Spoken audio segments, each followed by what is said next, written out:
I cut 8 things from my retirement budget, and the biggest surprise was not how much money I saved.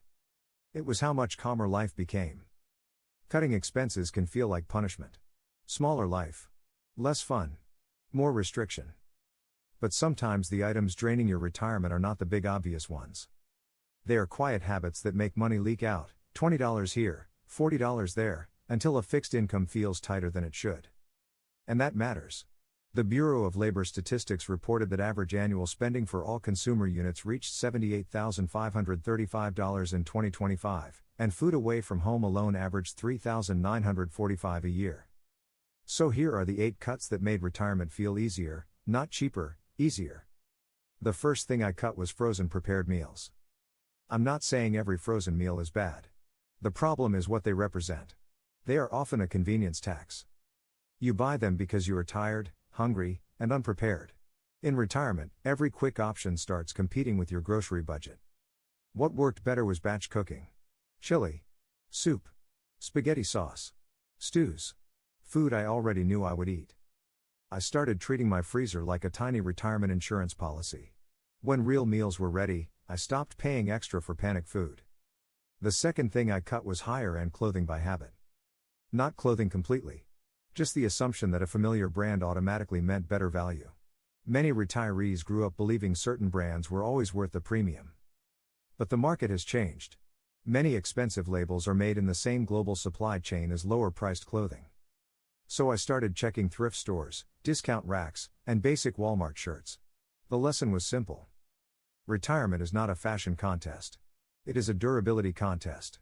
If a $7 shirt washes well, fits well, and lasts, that is not being cheap. That is being awake. The third thing I cut was paid office software. For years, I treated Microsoft Office like a utility bill. It was just something I paid because I always had. But then I looked at what I actually used. A few documents. A few spreadsheets. Basic writing. Basic tracking. On my Mac, pages and numbers already did what I needed. For someone else, it might be another free option. The point is not the brand. The point is this: in retirement, every subscription deserves a trial in court. It has to prove it still belongs. The fourth thing I cut was a paid password manager. This one needs a careful word. Online security matters, especially in retirement, because scams and identity theft can be financially devastating. I am not telling anyone to be careless with passwords. But I realized I was paying for features I did not use. My device already had a built-in password manager that handled the basics I needed. So I switched. Make sure the replacement is secure and updated.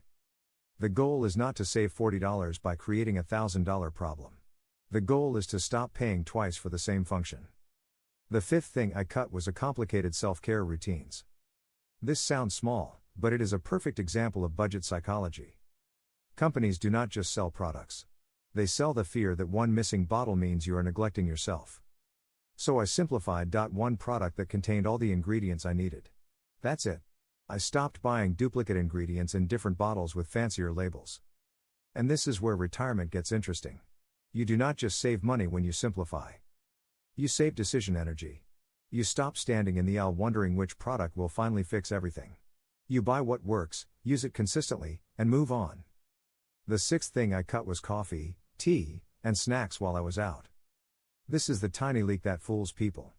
$5 does not feel dangerous. $8 does not feel dangerous. But if you do that 4 times a week, that is easily over $1,000 a year. So now I leave prepared. Nuts in the bag.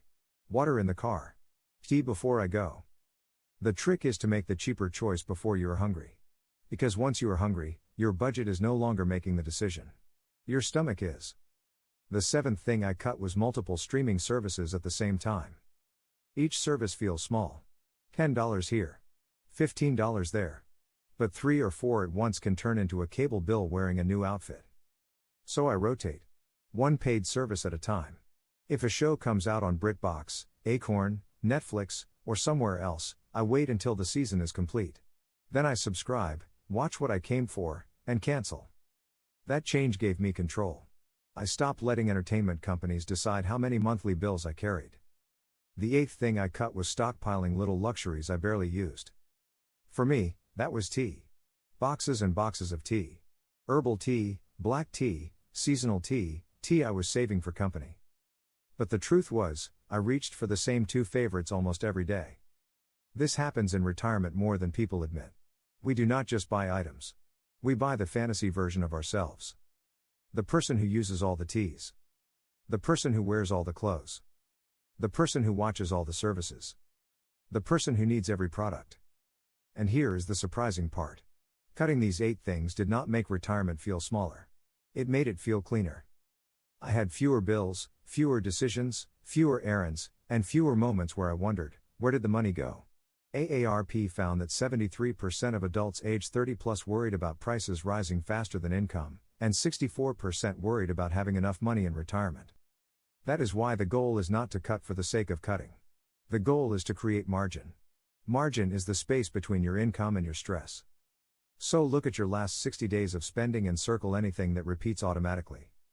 And look for anything you bought because you were unprepared, and anything you own too much of. Then ask one question: did this make my retirement easier, or did it make my budget busier? Because thriving in retirement is not always about earning more. Sometimes it is about removing expenses that quietly take more than they give. So, what can you cut from your budget to create a bigger margin between your expenses and savings? Meanwhile, if you're someone who worries too much about how to survive in retirement, make sure to hit the subscribe button and give this video a thumbs up if this helps you out.